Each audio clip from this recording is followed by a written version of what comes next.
Hi friends, today I am going to review the book, Your Attention, Please.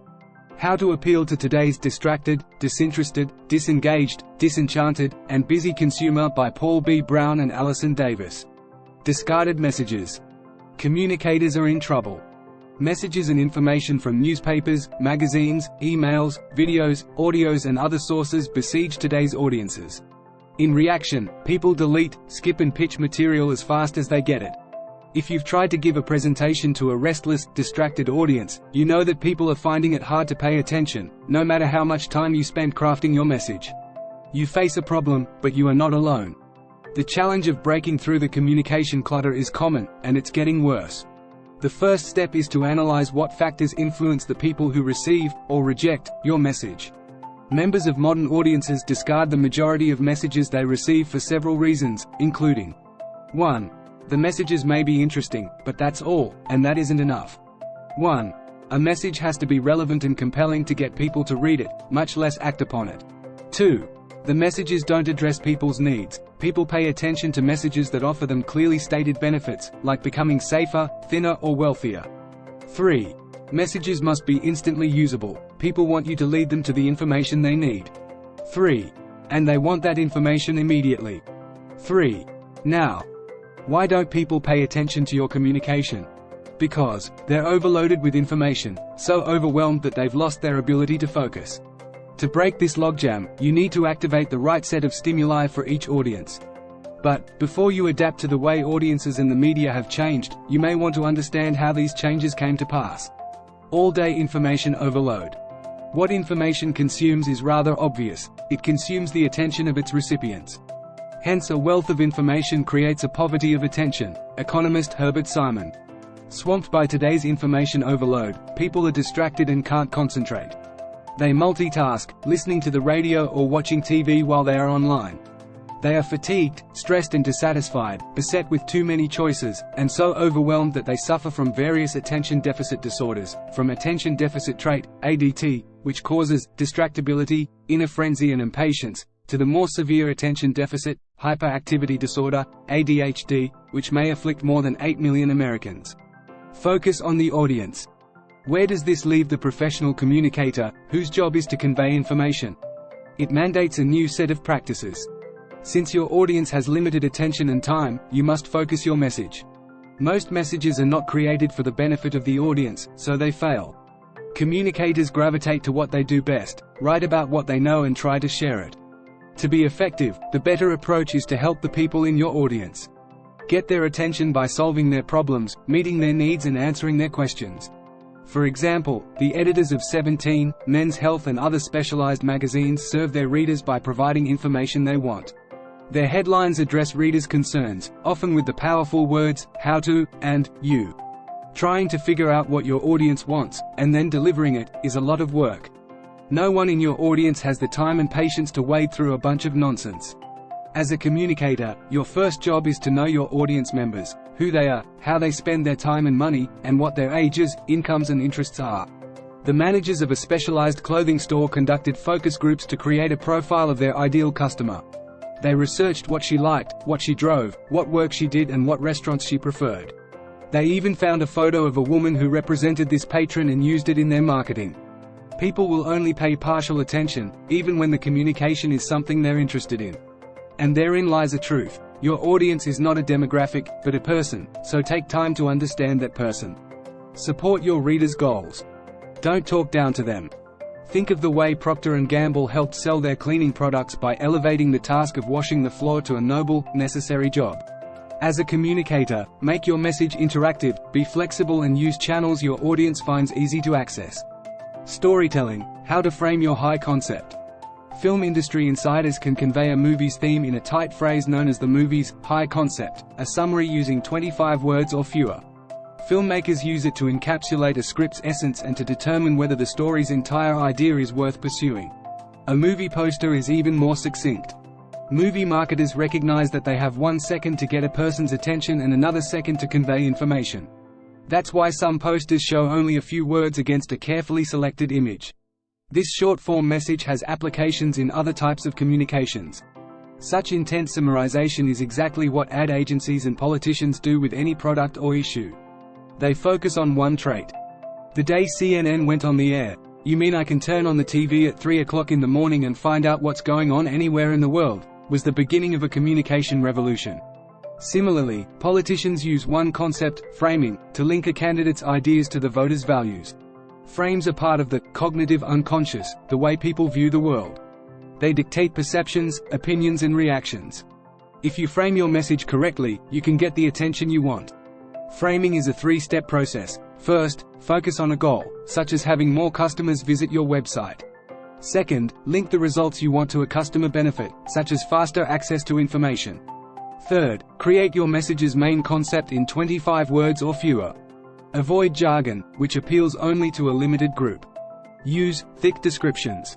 This phrase, borrowed from anthropology, means to call upon rich details that convey precise meanings, and to avoid vague, conceptual definitions. It may seem incredible, but the information age is only about 25 years old. Today we can barely remember a time before personal computers, PDAs, digital cable, TiVo, iPods, camera cell phones and all the other devices that bring us a constant and unending flood of data. You can also use stories to create a bond with your audience. Stories can stimulate the senses, which helps people envision and replay events from the past. The challenge is to create similar vivid memories with your marketing communications. Unfortunately, most communicators bog down in excess description and data. As an alternative, stories are an ancient way of teaching, entertaining and sharing experiences. Think of what these lines evoke. It was a dark and stormy night. Suddenly, a pirate ship appeared on the horizon. While millions of people were starving, the king lived in luxury. To tell a story successfully, heed these principles. 1. Focus on the audience and make sure your tale is relevant. 2. Have a single message. 2. People get bored with long stories. 3. Tell a story with a clear beginning, middle and end. 4. Concentrate on an identifiable, tangible character. 5. Include 5 basic facts: who, what, where, when and why. 6. Inject drama using a classic plotline, such as boy meets girl, rags to riches, man, or woman, versus nature, rebirth, or voyage and return. Make it accessible. Once you have a solid, engaging message, make it easy for people to use. A 2005 study found that professionals spend about half their time looking for information. Make the search simple for them. Consider USA Today, a newspaper that became popular quickly because its very short news and feature stories, averaging 300 words, are simple to absorb. Readers like its clear organization by topic, color and layout. The paper cross-references key information and breaks up stories with subheads and sidebars. Make your material more accessible by taking these steps. 1. Create a table of contents. Let readers know what to expect. 1. They hate confusion. 2. Provide an accurate summary. This helps interested people who have limited time. 3. Use the inverted pyramid presentation format. Newspaper editors commonly arrange information in an article with first things first. 3. This descending order of importance lets readers decide when they have taken in enough to meet their needs. 4. Write a punchy headline. One ad expert teaches that 5 times more people read a headline than read the related article, so write a captivating head to draw folks into your material. 4. Some experts recommend writing the headline first to frame the presentation. 5. Use subheads. Indicate different sections for the sake of clarity. 6. Use bullet points. Emphasize major ideas and break up long sentences. 7. Include sidebars. Provide extra information or case studies to highlight main points. Make it visual and concise. Pictures, graphs, charts, icons, maps, typography, colors and illustrations can make your material more readable and memorable. Good graphics simplify complex concepts. They are essential if you want to reach people who are younger than 32, since they grew up with animated cartoons, videos and the internet. Color is also a powerful element with emotional connotations. Studies show that 2/3 of Americans won't buy an appliance unless it comes in the color they want. But, in fact, all of these are younger than the 29-year-old in the next cubicle who's spending his lunch hour playing online poker. In this complex world, people want accurate, concise information, but being succinct is difficult. When people share their knowledge, they naturally want to convey everything they know. However, audiences have the opposite preference. They seek brevity and condensed data. Subject matter experts don't like to be brief because that can detract from their credibility and status. But, good communicators must overcome ego and keep their material short and snappy. Write your presentation at the 7th grade reading level to make it accessible. Surprisingly, most Americans read at the 9th grade level, well below their actual educational backgrounds. To write at their reading level, craft short sentences using a simple vocabulary. That does not mean that your writing has to be simplistic. Ernest Hemingway wrote at a 4th grade reading level and had no trouble communicating his meaning. 7 mistakes to avoid. When communicators make mistakes, they lose their audience members. Avoid these 7 common mistakes that lead to ineffective messages. The communicator forgets the audience. When focus shifts to the speaker, people tune out. Know your audience and provide messages that benefit them. The communicator becomes too ambitious. This includes overloading the audience with information. Build your presentation around a single message. The message is vague and complicated, so, of course, people don't pay attention.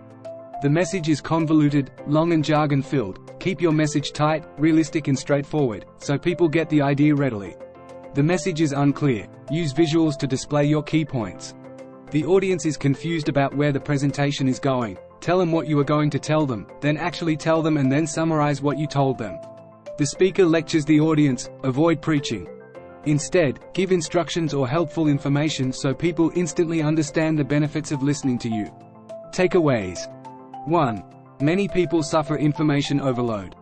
1 issue of the New York Times holds more information than the average person in the 1600s encountered in a lifetime. 2. Communicators need new tactics to reach modern audiences amid the clutter. 3. Activate targeted sets of stimuli to get the attention of each specific audience. 4. Service journalism reaches people by focusing on their interests. 5.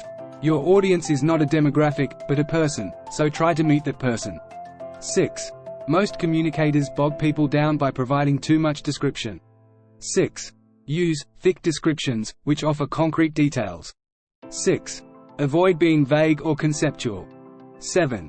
Professionals spend about half their time looking for information. 7. Make your material easy for them to find and use. 8. Frame your information to make it simple, appealing and instantly understandable. 9. Use storytelling to engage your listeners' senses so they remember your message. 10. Avoid the 7 deadly communication mistakes: being egotistical, verbose, vague, convoluted, unclear, confusing or preachy.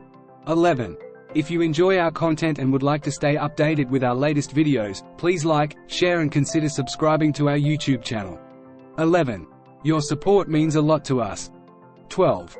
Thank you so much for watching.